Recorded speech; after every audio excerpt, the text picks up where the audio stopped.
Hi, I'm Dr. John, and welcome back to the 3-Season Diet Challenge, your free monthly seasonal eating guide. Hope you're having a great time getting your packets every month where you learn how to eat with the seasons, understand how the microbes in the soil are actually connected to the earth and to the rhythms of the earth, and the intelligence of those microbes go on to the plants. We eat those plants, and that circadian intelligence becomes us, keeps us in balance. So critically important we stay connected to these circadian cycles. New science is telling us that in a big article in Scientific America said that the new science is called circadian medicine, and they predict it to revolutionize medicine, that we have, in many studies, lost our connection to these natural rhythms. So eating in season is one way that we can get ourselves back in sync with those natural cycles. So here we are. This is our July packet, and I wanted to talk to you for a few minutes about what we can do in July. It's the beginning of the summer. I don't know if you guys have seen this, but this is the summer tip sheet.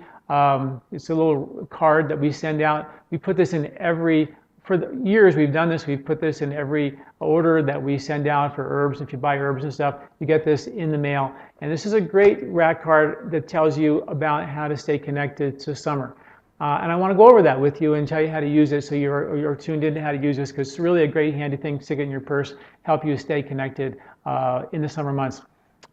You know, one of my favorite foods this time of the year, and I want to talk about it before I forget, is cherries, because they're harvested at the end of the spring and the beginning of the summer.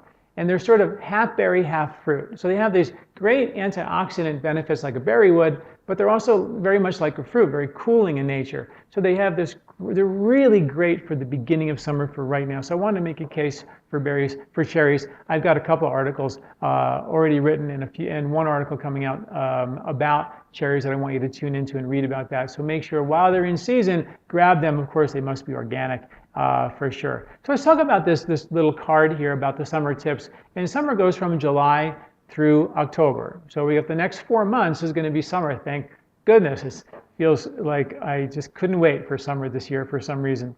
So to stay cool and calm and hydrated, right? So that's the key. Stay cool. So stay hydrated. You know, sipping warm, cool or room temperature water with cucumber slices in them is a great way to make it extra cool. Coconut water is really great. I like actually making coriander tea, sun tea. Just put a bunch of coriander seeds in a big bottle of water, put it in the sun, and you have a beautiful cooling tea. It's great.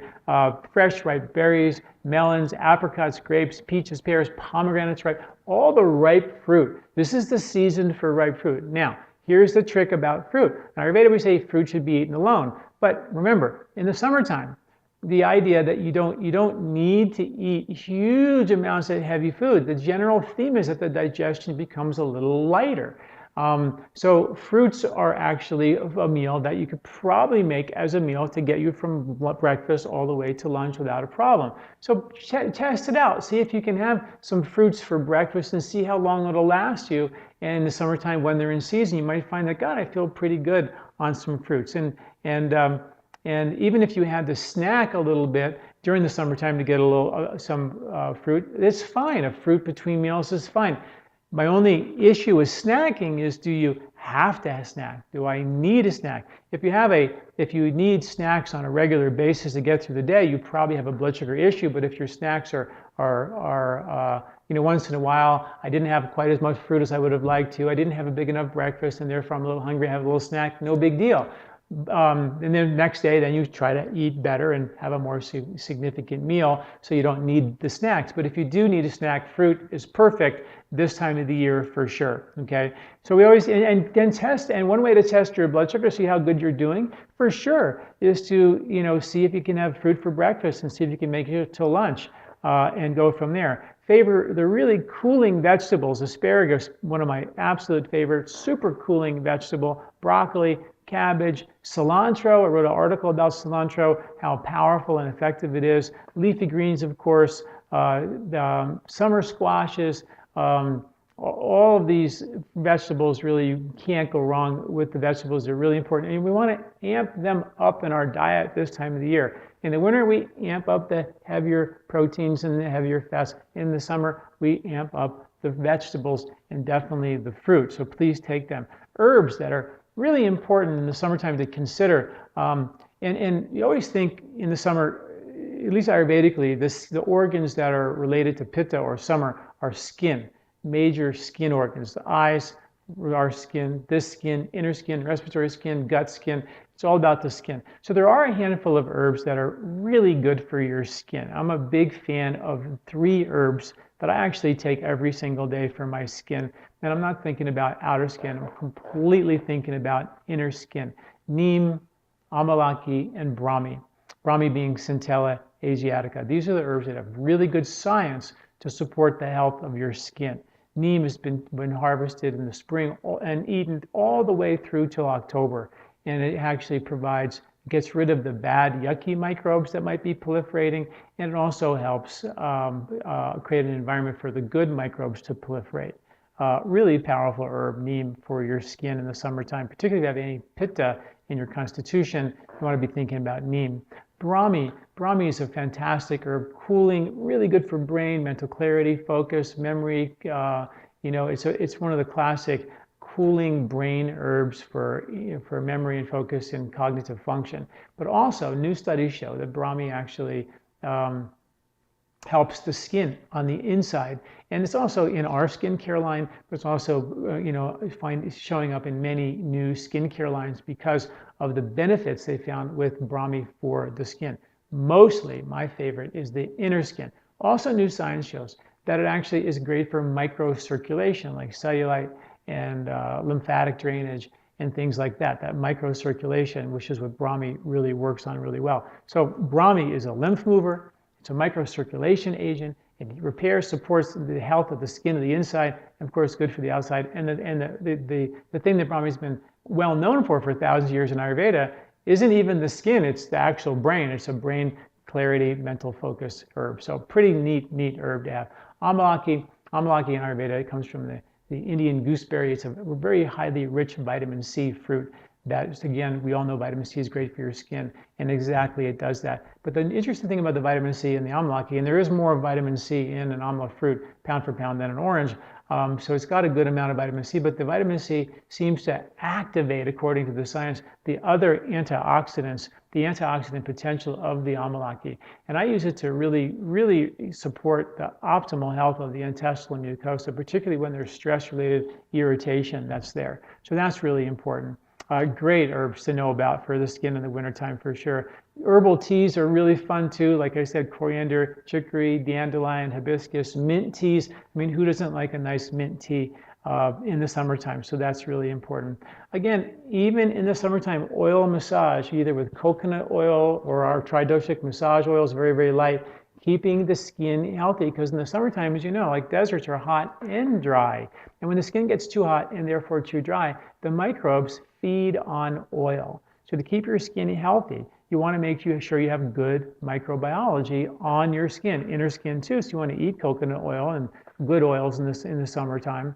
But on your skin, a great technique is to do a regular massage, even in the shower. Very important. And we know that when you do it with love and affection and you care and you attend to your skin, it actually creates a hormone called oxytocin, which is linked to health and longevity. So while you're doing it, not a bad idea to put a little love in it.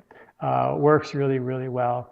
And then, of course, not over exercising, in the hot summer sun, pushing yourself and sweating in the middle of the day. Exercise either in the morning or the early evening, and make sure you read up on our nose breathing techniques, which is a great way to help cool the body, and make sure you know about that. So that read all of our science on why nasal breathing exercise and why to do it in the morning and in the afternoon. That's very, very important. Things that will show up when you're aggravating your pitta a little bit are irritability, impatience, occasional heartburn, a little bit of acid, stomach irritation, sensitivity to heat, lethargy, emotional, irrational behavior, skin irritations, even blood sugar highs and lows, ups and downs in energy, a little bit of anger. These are kinds of the things to do. The 3 tastes you want to be thinking about as we move into summer are sweet, bitter, and astringent. Sweet fruits, bitter leafy greens, and astringent cucumbers. So those get pomegranates. Think of astringent, like sucking up. Those are 3 classic tastes that are very, very important. Cold foods are really important. Anything that's colder or cooler is going to be better.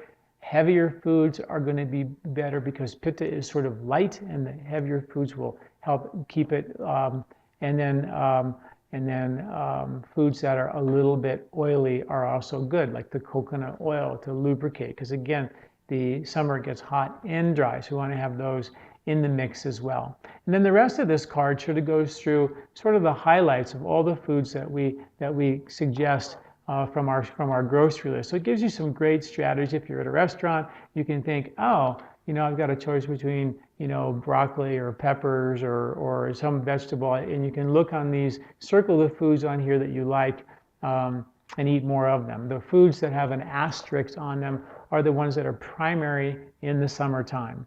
Most foods have a 2, some even a 3 season harvest. In other words, usually that's been because of the hybridized, but generally speaking, you have foods that are asterisks that are primary in the summer, and they're maybe secondary in the spring or something like that. And that's also an interesting way that you can find your superfoods for this summer is by, based on your body type. Let's say hang in here with me, it gets a little complicated, but let's say you're a kapha body type, right? You have a lot of kapha in your constitution, but you're going into the summer. Well, you knew that in the kapha season, you would have eaten off the kapha sheet here with all the asterisks, you would have been in great shape.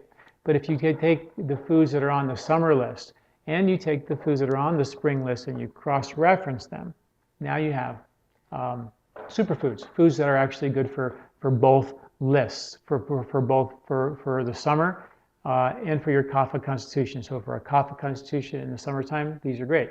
If you're a winter, a vata body type, you take the winter list and you cross-reference it with a summer list, and anything on both those lists becomes superfoods for you. Always remembering, though, in the summer, the primary foods in season with the most medicinal juice are going to be the ones with the asterisks on your rack card, your seasonal card, and we have cards like this for winter, for summer, and for spring harvests. Okay, and remember, the reason why you have 3 seasons is because there actually are 3 harvests, not 4. Nature does take a rest, thank God, everybody gets a vacation, and nature takes a rest somewhat dormant in the winter. We have a spring harvest, a summer harvest, and an end of summer harvest for our winter eating, and that's sort of how it works. Please enjoy this incredible summer. Finally, it's here. Please stay cool. Remember, the digestion is a little weaker in the summer. Foods are cooked on the vine in the summer, so we don't have to cook them inside of us to increase heat in our body. Nature's program in the summer is to get rid of heat. So remember, nature is trying to keep us cool by giving us foods off the vine that don't have to be cooked inside of us. They've been cooked outside in the sun all day long for months, so we can eat them and not overheat our body. When you when you eat a lot of foods that are hard to digest or not summer, you're asking the body to increase its heat. It's not a terrible thing to do, but just realize if you do it a lot, that can become problematic.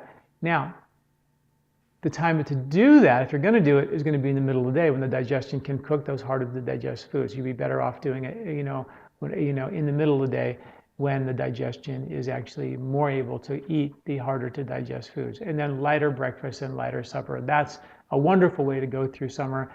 None of us are perfect. We do the best we can. But if this is an emphasis that we have, and we can move in this direction to eat more seasonal, eat lighter, get bigger lunches, lighter suppers, lighter dinners, try fruits for a meal, see how you do with that. Play with this and watch your body become a better seasonal eater. Thanks for listening, and we'll talk to you in August. Hi, did you like this video? Do you like our content here at LifeSpa? You can subscribe to our YouTube channel at youtube.com/John Douillard right here and get this valuable content every week in your inbox. This recording is brought to you by LifeSpa, where ancient Ayurvedic wisdom meets modern science. Get access to free health video newsletters by Dr. John at lifespa.com. These statements have not been evaluated by the FDA. These products are not intended to diagnose, treat, cure, or prevent any disease.